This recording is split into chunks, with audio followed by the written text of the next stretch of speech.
grossa Zionismen. Lebe Palästina, oh großer Zionismen. Lebe, lebe, lebe Palästina. Lebe, lebe, lebe Palästina. Lebe Palästina, oh großer Zionismen. Lebe Palästina, oh großer ¿Y tú qué encontraste en común entre Israel y Palestina? ¿Hay algo en común entre Israel y Palestina? ¿Tú viste algo en común? Para eso quiero citar a Menachem Begin, que te acordarás que allá en el 78 recibió el Premio Nobel de la Paz. Ah, sí. Por las negociaciones que hubo con Egipto, ¿no? La historia de este hombre es que él originalmente es de Brest-Litovsk, que eso estaba en Rusia, después pasó a Polonia y actualmente es parte de Bielorrusia. Bueno, pues este hombre, cuando después de que recibe el premio Nobel, da un discurso en la Knesset, el parlamento israelí, y chécate lo que él dice. Dice: nuestra raza es una raza de amos. Nosotros somos dioses sobre este planeta. Somos tan diferentes de las razas inferiores como ellos lo son de los insectos. Sí, terrible. Porque al final de cuentas hay una sola raza humana, ¿no? Pero al final de cuentas ellos se consideran así y por eso mismo hacen todas las atrocidades que hacen. Bueno, pues yo ahí tan diferentes, ¿no? Tan contrarios, Israel y Palestina. Pues por lo que dice Menachem Begin, ¿no? Por lo que dice, ¿no? Ellos se sienten dioses y los demás somos viles insectos, ¿no? Los palestinos, ¿no? Así y ese discurso hasta la fecha está presente en la sociedad. Sí. Pero yo encuentro algo que sí hay en común entre Israel y Palestina, que es el sexo entre dos hombres. Porque por experiencia propia, o sea, lo sé, porque conocí hombres de muchas partes del planeta, es que no importa la religión, o sea, tampoco importa la etnia a la que perteneces, ni tu condición económica, ni tus ideologías políticas, ¿no? En todo el planeta Tierra, sin distinción, hay hombres que desean, anhelan, tienen sexo entre hombres. Entonces en Israel y en Palestina, como en todo el mundo, hay ese tipo de hombres, y yo conocí ambos, ¿no? Entonces cuando me preguntas qué tienen en común, yo diría eso, que somos seres humanos. Pero yo lo conocí desde este ámbito, ¿no? El de la homosexualidad, el del sexo entre hombres. Que se reprima o se permite, eso ya es otro cuento, ¿no? Sí, claro. Pero, o sea, seguro hay homosexuales en Irán, aunque ellos digan que no. Seguro hay homosexuales en Corea del Norte, así como hay homosexuales en Alemania y en todo el planeta Tierra. Entonces, eso es lo que yo encuentro en común entre Israel y Palestina. Porque, pues yo tuve relaciones con israelíes y con palestinos. Claro. Y con árabes en general. Ok, muy bien. Y bueno, entonces ya en ese sentido, ¿tú cómo entiendes este conflicto desde una perspectiva geopolítica? Bueno, para hablar de ese conflicto, quiero citar otra vez a Begin. Una vez más lo quiero citar, porque él fue primer ministro de Israel. Y entonces, cuando se dan estas negociaciones de 77 con Egipto, que acepta la paz, te acordarás que el presidente egipcio, Sadat, va hasta Jerusalén. Entonces primero él toma la palabra, el presidente egipcio, y después habla el primer ministro, el Begin, y nada más chécate lo que dice este hombre. Dice: señor presidente, es mi deber contarles a nuestros invitados y a todos los pueblos que nos están viendo y escuchando hoy acerca del vínculo que existe entre el pueblo judío y esta tierra. El presidente ha mencionado la declaración Balfour. No, señor presidente, no tomamos tierras extranjeras, regresamos a nuestra patria. Los lazos entre nuestro pueblo y esta tierra son eternos. Bueno, eso es lo que dice él. Bueno, lo que yo digo es que sus palabras son una falacia completa, no una mentira. No hay una relación eterna. Antes, hace 4000 años, cuando se da esta migración desde Ur, desde la antigua Caldea, cuando se da al Valle del Jordán, a estas regiones del Mediterráneo, por la pérdida del hueco, del vacío de poder que queda de los egipcios, se va a dar esta migración, que es cuando llega Abraham, ¿no? No existe la religión judía todavía en esas tierras, ¿no?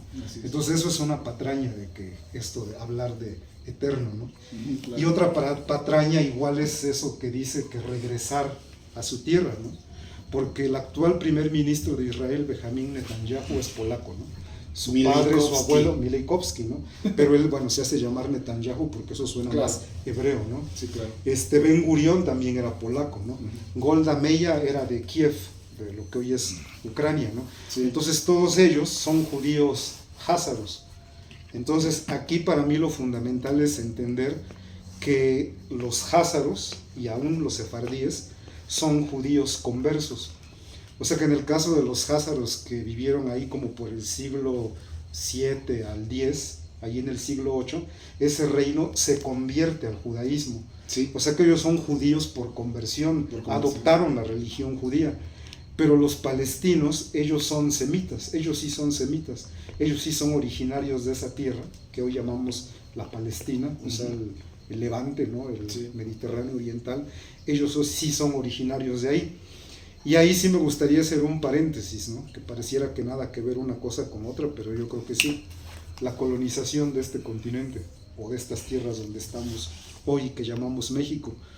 O sea, ¿con qué excusa unos extranjeros, el rey de España, sus huestes, los españoles, sus capitanes, lo que sea, con qué derecho van a tomar esta tierra, ¿no? ¿Con qué derecho se van a venir a implantar aquí y a sojuzgarnos a los que estábamos aquí, o sea, nuestros antepasados? Bueno, pues no es ningún secreto, es con la evangelización, ¿no? Claro. O sea, pero también aquí hay un punto interesante. Se va a cristianizar esta tierra, pero ¿qué cristianismo? Porque el cristianismo no es una religión monolítica, ¿no? Hay vertientes del cristianismo, y la que va a llegar aquí va a ser el cristianismo católico, pero hay otros cristianismos, ¿no? Ya está el protestante para el siglo XVI, ya está el anglicano, o está desde tiempos más viejos el ortodoxo griego, la iglesia armenia, los coptos egipcios, son otras vertientes del cristianismo. Entonces imagínate que aquí en lugar de los católicos hubieran llegado los anglicanos, o sea, los anglosajones. Bueno, pues entonces sería otro cristianismo el que se da aquí. Sí. Entonces, bueno, ¿por qué digo todo esto? Pues porque hace 3000 años no hay judaísmo, o sea, esta religión que hoy le decimos al judaísmo. Lo que hay hace 3000 años son diferentes, varios grupos que siguen la ley mosaica, la Torah, pero no existe esa religión judía que hoy llamamos, ¿no? Por eso mi comparación con el cristianismo, ¿no? Claro. O sea, hay otras vertientes de lo que va a ser el judaísmo. La prueba para mí más contundente es que actualmente en Samaria hay una comunidad que sigue siendo seguidora, estudiosa de la Torah o de las leyes de Moisés, y no se consideran judíos. O sea que no hay un tal judaísmo, o sea, es una vertiente del judaísmo de Judea, que es lo que lo que fue sobresaliendo, lo que se impuso al final, ¿no? A final de cuentas, para mí es bien importante para entender esto, entender que el judaísmo no es un pueblo, lo judío no es un pueblo, es una religión. Y creo tampoco que es una raza, ¿no? No, menos, ¿no? Pues hay judíos europeos, judíos africanos. Para mí hay un autor que como que desvela esta cuestión, que es Shlomo Sand, con su libro La invención del pueblo judío, ¿no? No hay tal pueblo judío, ¿no? Sí hay una religión judía, ¿no? Y yo no diría una, sino varias vertientes del judaísmo. Israel, de eso no debería caber la menor duda, es un proyecto colonialista. Se da a mediados del siglo XIX, tiene mucho que ver aquí, muchísimo. O sea, esta entrevista no da para como que hacer un análisis puntual, pero al menos sí para mencionar que se da con el enfermo de Europa, ¿no? Que es el Imperio Otomano, ¿no? Y la ambición de Gran Bretaña de repartirse ese Imperio Otomano, y la pérfida de Aviñón, como le dicen, ¿no? La Inglaterra, que lo que hace es prometerle a los judíos que si lo ayudan, se los va a dar a los árabes también y a los franceses también, ¿no? Entonces termina repartiendo el Medio Oriente a Francia, los que ya llegaron ahí extranjeros, o sea, los judíos de Europa, de religión judía, pero pues que no son de origen semita, empiezan a llegar ahí, y después se lo toman muy en serio esto de declararse un país, el Parque del Rey David. Entonces ellos empiezan así con ataques terroristas, los sionistas, ¿no? Que más bien hay que hacer esa distinción, sí, claro, de los sionistas, que son pues europeos que quieren establecer un estado judío. Entonces esto es medio complejo, pero yo diría que la Revolución Francesa dejó un virus, que es el nacionalismo, ¿no? Entonces en muchas partes del mundo, no solamente en Europa, en el mismo Imperio Otomano, la manera en que encuentran para desmembrarlo es ese nacionalismo, ¿no? Que Grecia se va a independizar, Armenia, un desmadre que se arma, ¿no? Y entre todo eso surge ese nacionalismo judío, porque en el caso de los alemanes hay alemanes católicos en el sur, en Bavaria, ¿no? Hay alemanes protestantes, hay alemanes ateos, ¿no? Y también había alemanes judíos, ¿no? Pero estos alemanes judíos no se sienten alemanes, quieren un estado propio, ¿no? Lo cual es absurdo, ¿no? Pues ellos son alemanes, ¿no? Nacieron en Alemania, hablan alemán, así como los polacos o los rusos o los ucranios, ¿no? Así es como se da este asunto con los Rothschild, el sionismo. Se va a inventar un país artificialmente, pero pues con una sola intención, ¿no? El control del Medio Oriente. Claro. Después de que Inglaterra desmembra el Imperio Otomano, Inglaterra, el Imperio Británico le pasa la batuta a los gringos, y por eso pues es que hoy los gringos son los que más apoyo le dan a los sionistas, ¿no? Sí. Y también cuentan con otro apoyo, que eso se me hace terrible, ¿no? El de los cristianos sionistas, ¿no? Estos cristianos, que en sus vertientes son evangélicos de Estados Unidos, que creen en esa segunda venida del Señor, de Jesús. Son los evangélicos fundamentalistas, ¿no? Que también se les ha criticado mucho de que ¿dónde está ese cristianismo que pregonan? Cuando en realidad son evangélicos fundamentalistas que creen eso que tú estás mencionando. Sí, que creen que Cristo va a regresar, y la única manera en la que va a regresar es si los judíos regresan a Sion. Entonces, por eso todo el apoyo de todos estos, Trump, de evangelistas. Estados Unidos es por completo. Y lo más terrible es que aquí en México existen esos grupos. Sí. Está este diputado Hugo Flores, ¿no? De Morena. El mes pasado convocó una marcha a favor de Israel. Sí. Y ahí los tienes en la Ciudad de México con sus banderas israelíes, ¿no? Pero sí hay que hacer la diferencia o la aclaración. Son evangélicos fundamentalistas. Aunque ellos digan que son cristianos, o sea, al final de cuentas son evangélicos fundamentalistas que están precisamente apoyando toda esta cuestión del sionismo. Pues sí, esa es la situación, y bueno, para mí esa es la situación. Ok, y en este sentido, viendo lo que está sucediendo actualmente precisamente en todo este territorio, ¿cómo ves el futuro de Palestina? Yo primero haría una pregunta: ¿por qué el Estado mexicano no rompe relaciones con el Estado genocida de Israel? La respuesta, pues hay cada quien que la piense, ¿no? En Europa yo he escuchado que hay voces, por ejemplo, últimamente la de, ¿cómo se llama? Sánchez, el presidente de España. Por presión. O sea, pero o sea, hay voces que Pedro Sánchez, por ahí de algún político europeo, sí. Pero el genocidio continúa, ¿no? Sí. La venta de armas a Israel continúa. Sí. Y en el caso de Estados Unidos, pues está peor. Yo me acuerdo de haber leído hace años un diálogo entre Ariel Sharon, que se dirige a Shimon Peres, y le dice: tú, Shimon, siempre te estás quejando que los gringos esto, los gringos el otro. Dice: entiéndelo de una vez por todas, nosotros controlamos a los gringos. Sí. Entonces ese es otro asunto, ¿no? Lo del lobby sionista, que le dan todo el apoyo militar, político, económico y religioso, como lo acabamos de decir hace rato.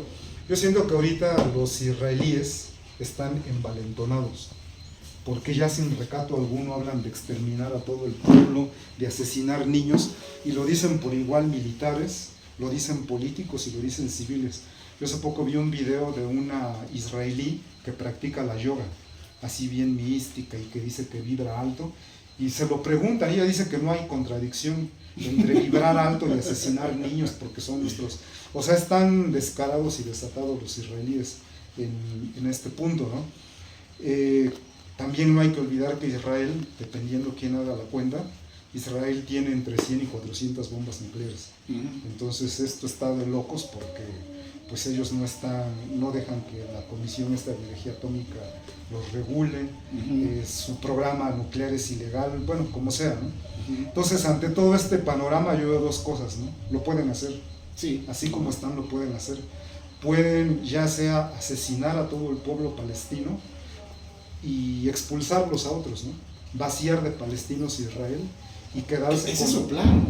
quedarse con este territorio que si tú ves los mapas cómo han ido cambiando del 48 o antes hasta hoy, cómo los territorios que está ocupando Israel se van haciendo más grandes y los palestinos cada vez son islitas, ¿no? Sí. Archipiélagos.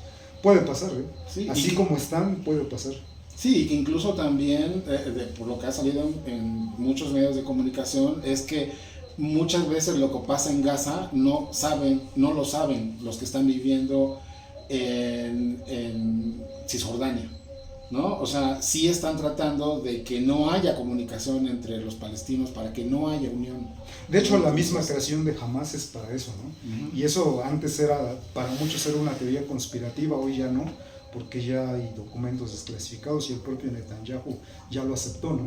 Que Hamas fue creado para eso, ¿no? Ujú. Financiado por Israel en su origen para separar a los palestinos. Entonces, una cosa que yo veo es que sí puede pasar, se puede desaparecer al pueblo palestino de esa región del planeta, a los árabes palestinos que están ahí, y el Estado de Israel quedarse con todo. La otra es que los pueden poner en reservaciones, Sí. muy al estilo gringo y canadiense, ¿no? Ujú. Así de que a sus indígenas, pues bueno, ahí están las reservaciones casi para no verse tan ojetes, ¿no? Como folclore para que lleguen los turistas a verlos. Pues de hecho, Podría ya ser, hay- tienen la experiencia, ¿no? Pues de hecho hay turismo, ¿no? Para ir a ver cómo matan y cómo bombardean a los palestinos. O sea, y además son tan obvios que hasta lo publican en redes sociales, ¿no? O sea, hay turismo para ir a ver cómo están masacrando al pueblo palestino. Sí, Es pagan en terrible. yates una comidita ahí para ver cómo Ajá. están bombardeando. Sí, eso. Bueno, pues eso puede pasar. Y yo creo que pase lo que pase, Israel no se iba a quedar conforme con quedarse con todo el territorio que hoy es para Palestina hoy, ese territorio que vemos. No quieren más. No, eso, el gran Israel. El gran Israel. Y entonces ahí entraría por eso la guerra con Siria, Irak, Líbano, Claro. porque según sus planes de gran Israel es desde el Mediterráneo hasta donde confluyen el Tigris y el Éufrates, arriba hasta las fronteras con Turquía y abajo con Egipto. Ese es su proyecto sionista, ¿no? Sí. Entonces no se van a detener aún si exterminan a todo el pueblo palestino. Sí. Siguen los que siguen, ¿no? Sí, qué lamentable, porque también algo que también se ha visto es que, por ejemplo, en este caso, Arabia Saudita apoya a Israel, ¿no? Cuando siendo ellos mismos, pues se puede decir musulmanes, ¿no? O sea, a lo mejor lo que se espera. No, y son árabes también. Son árabes también. Y bueno, nada más por último, pues esto Sí. ya, como que una cosa son los gobiernos, los Claro. árabes y los occidentales, que son responsables por omisión o por comisión, y tal vez la única esperanza que nos queda son los pueblos del mundo. O sea, una cosa es lo que hacen los gobiernos y otra cosa los pueblos, ¿no? Claro. Entonces a lo mejor el único que podría hacer algo de tener este horror serían los pueblos del mundo, pero bueno, eso ya depende de nosotros. Sí, así es. Y en ese sentido, ¿tú qué haces a favor de la lucha del pueblo palestino? Pues mira, yo desde aquí, desde mi pequeña realidad, no gran cosa. Por ejemplo, yo no voy a marchas. Para mí es difícil salir de aquí del pueblo, de la lana, lo que sea. Sé que hay marchas en Puebla, hubo una, pues un día después de la marcha, ¿no? Del 14, Sí. el 15 hubo una marcha en Puebla. Me parece que hace una semana o algo así hubo en México. He visto marchas en Europa, en Norteamérica. En Bueno, Asia. pero no, sí, claro, en todo el mundo. Bueno, no, yo no he ido a ninguna marcha, la verdad.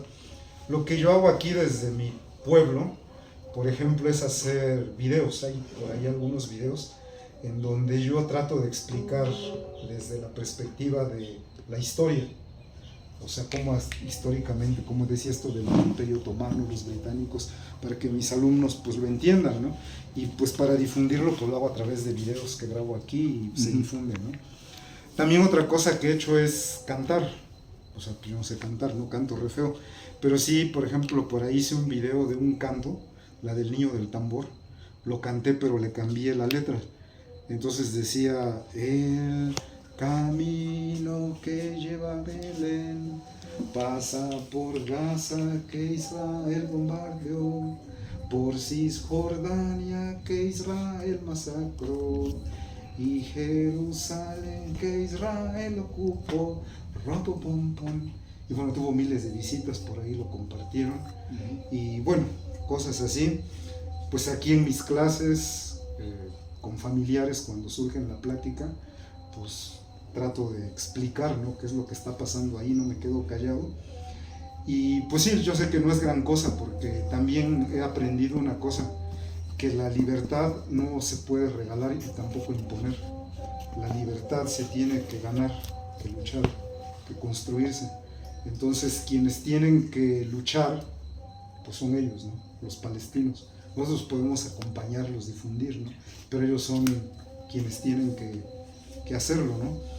Y además es una lucha muy desigual, ¿no? Porque aparte de todo, también ha salido en medios de comunicación los contrastes que hay con lo que cuentan, por ejemplo, el pueblo palestino o Hamas o como se le llame, y todo el arsenal que tiene Israel, ¿no? Y que además se lo suministra Europa y Estados Unidos, ¿no? O sea, hemos visto incluso también, ¿no?, que son los palestinos principalmente con piedras contra tanques. Hay una escena que a mí me llamó mucho la atención, era de lo de octubre, ¿no?, del 23, cuando Hamas realiza este ataque, que muchos se indignan así porque había un rave, o sea, una fiesta tecno, una onda así en el desierto, y había israelíes y extranjeros occidentales, ¿no? Y decían que eran jóvenes que estaban bailando por la paz y todo eso, y llegaron los Hamas, los secuestraron y mataron a algunos. Cuando yo vi eso, yo inmediatamente pensé, el único responsable de eso es el gobierno israelí, porque cuando uno entra a Israel deberían explicarle eso, ¿no? Nosotros no tenemos nada que hacer aquí, ¿no? Estamos ocupando tierras que no nos pertenecen, estamos en estado de guerra, ¿no? Hay resistencia. Entonces, ¿cómo permites que unos jovencillos anden ahí brincando y bailando y drogándose cuando hay una situación así, ¿no? Entonces, ahí hay responsables y para mí es el Estado de Israel. Y además, bueno, con toda su cuestión esta de la Mossad y la inteligencia y el espionaje, pues incluso también los medios, incluso israelíes, han dicho que el gobierno israelí sabía de este ataque que iba a ocurrir, ¿no? Entonces, ahí también vamos a ver qué sucede con el paso de los años y a ver qué más nos enteramos, ¿no?, de todo ese tipo de situaciones. Bueno, y ya de esto, pues yo diría que esto que le está pasando hoy a Palestina, yo siento que ya nos pasó a nosotros, hablando desde pueblo nahua, como nahua que soy yo aquí de la Mixteca poblana, ¿no? Me refiero a esto de una colonización brutal por parte de Occidente. Entonces, por eso para mí el apoyo al pueblo palestino, pues también es luchar por mi cultura, ¿no?, por mi pueblo, que es el náhuatl, como Macehual que me asumo. Incluso también ha habido manifestaciones a favor de Palestina por parte de los pueblos originarios de Norteamérica, de lo que ahorita es Estados Unidos y Canadá, en donde ellos también han manifestado que se sienten hermanados, ¿no?, en esta cuestión por el despojo y la brutalidad que realizan los ocupantes, ¿no? Entonces se ha visto mucho apoyo por parte de estos pueblos, ¿no? O sea, aunque lamentablemente no tienen esta capacidad económica, pero sí tienen esta sensibilidad para mostrar su apoyo, ¿no?, para un pueblo que está siendo exterminado. Pues la guerra es mundial, ¿no? Sí, así es. El capital. Y en ese sentido, como tú estás hablando de como nahua que eres, ¿qué es lo más valioso, qué es lo más importante que se puede rescatar de la cultura indígena?